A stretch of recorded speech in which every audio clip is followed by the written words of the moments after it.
Hello everyone, myself Ruth Vipal. Today I'm going to present on Deconstructing the Divine, a feminist and humanist rereading of duty, devotion and heroism in Dutt, Sri Aurobindo and Rabindranath Tagore works. Here is my personal academic information and table of content. This how we will moving. First, we will so research question and hypothesis and further information.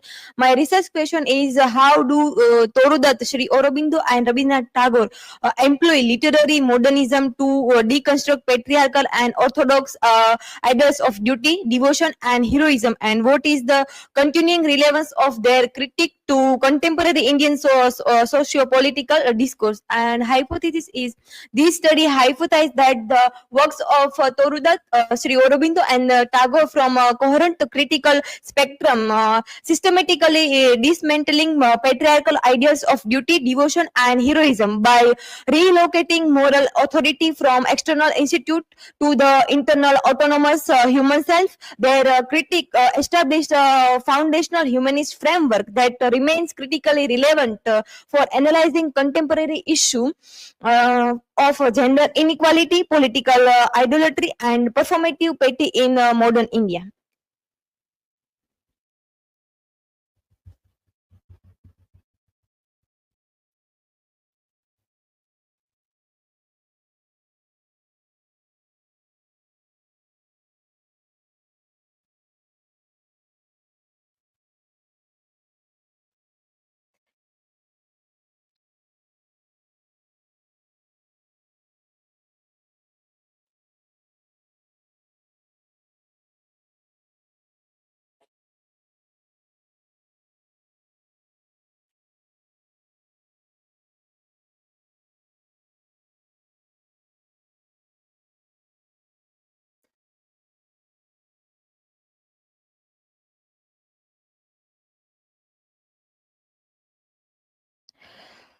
These three pioneer in which Toru Dutt discuss about in his work about feminism, that how archetypal wife and uh, uh, these three poets from a spectrum of challenge against the patriarchal ideas, in which that it is a proto-feminist critique of gender obedience, and Aurobindo's spiritual critique of external authority, and Tagore a socio-political critique of religions. They locate morality from external institution in internal human consciousness. And Toru Dutt, she challenged the passive and archetypal wife, and that gives Sita a voice of raw human anxiety, not divine sincerity. In this line, she is worried about his husband, the incident of marriage or a golden deer, and first he said politely to the Lakshman, but afterwards he is not following her instruction. Then here Toru Dutt shows Sita as a fear transformation into a powerful accusation that reveals her internalization status and property. Then Sita blamed them. You want that, let him die. Afterward, his wife belonged to you. And then Lakshman go to the Lakshman Rekha, and this symbol is the patriarchal control is shattered by human emotions. And Aurobindo, the defense of devotion. Aurobindo mentioned sycophantic worship of external leaders. Aurobindo represents a new type of thinker, one who claims his vision, the electry of vast with the illumination of the East. His work is a cooperative part of the greater poetic tradition that seeks to expand the human consciousness. In this line, I am you. I am.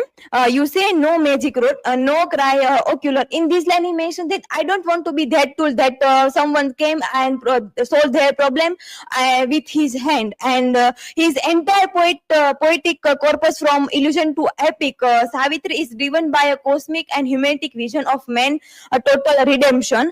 And in this line, greatness comes from the submitting to the invalidity identity. In this line, he mentioned that do not do not follow that hero for greatness. It is already in the it is already in yourself, so follow yourself.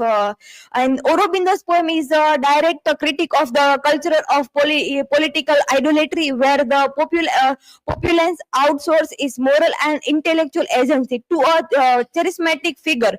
Here is I mentioned two example. First one is recently happened in Vijay Thalapathi's rally, when he become as actor to politician, in which 41 people died because they are andhuru anukaran. They follow them, and if so, he focus and focus that do not follow the person who follow that, do give as inspiration to you. And second one is about 2020s, when Donald Trump came in Ahmedabad, where the visit where a wall was built to hide slums, demonstrate the performative nature of such idolatry. The administration prioritized creating a beautified spectacle for VVIP over dressing systematic poverty, a modern parallel to building fads for an external hero. Aurobindo's message is that the society of future self-reliant individuals is stronger than one of devoted followers who look an external magic rod for salvation. Rabindranath Tagore, The Enlistment of Morality. He critique performative religions and charity that makes injustice.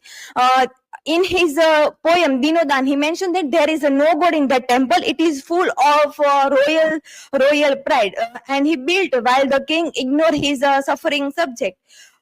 In this line, he mentioned that the king or the authorized people make a big manufacture, but he denied that people who is really needed that thing, they didn't provide them. And the contemporary example, we all about that the Ram in Ayodhya Ram temple, reports on the Ram temples in Ayodhya highlighted the stark contrast between the grand project and the ongoing struggle of the city's poor, questioning who truly benefits from such a monumental religious enterprises. And the divine God's true home, the divine resident with the poor, not in palace. God's home is still built. Truth, peace, compassion, and love. Tagore's poem provides the moral framework to criticize modern corporate social responsibility, means CSR, and grand religious projects that operate while systematic inequality persists. Here I put in table to compare all the thing. In Toru, he in his poem he challenged the blind duty and female agency and critique of safety rules that control women and the demand for female agency, like Lakshman Rekha. And in Aurobindo, in his poem to a hero worshipper, the theme is external heroism and idolatry.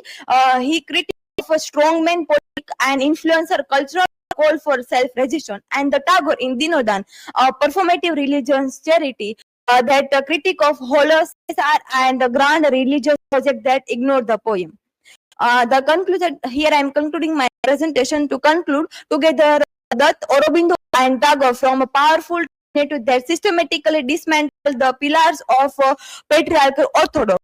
In their works, provide a critical humanist framework to challenge the gender equality in Toru Dutt, Sita, primitive the fight or female agency, political authoritarianism, in Aurobindo's critique of vacancy against the strongman politics and the ethical hypocrisy. They collectively define heroism not as a public spectacle, but as an internal, ethical, and human central pursuit, reminding us that the ultimate side of the divine is the empowered, compassionate, and self-realized human being. These are the references, and thank you. If you have any question, feel free to ask.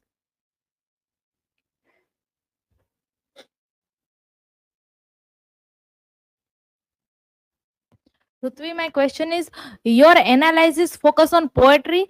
To what extent do you believe this literary critic reflected or we divorce from the social and political realities of colonial India? Yes, they the three critic in their works mention about real world. Rabindranath Tagore mostly in his poetry or in works he wrote about holo rituals and nationalism, because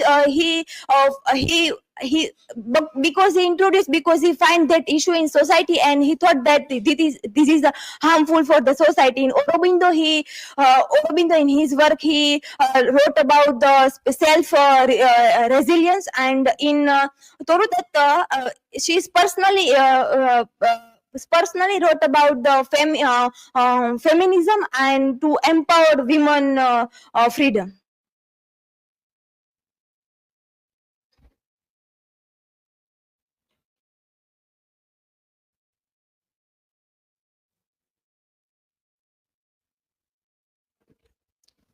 So, Rutvi, my question is, you use Aurobindo to critique political idolatry, but he himself is the center of a large ashram and a global spiritual movement. Isn't there a contradiction here? How does he reconcile? Yes, he himself is the center of a large ashram and global spiritual movement. But he mentioned that guru should be like that, who point out you and who encourage to your front which type of quality you have and push up to that type. I mean, he is not mentioning that follow blindly them. He is saying જાતમાં ડોક્યુ કરવું. He is mentioning that first you show your strength and then follow them person. He also mentioned in his work that be self resilience, not a blindly follower. Thank you so much. This is from my side.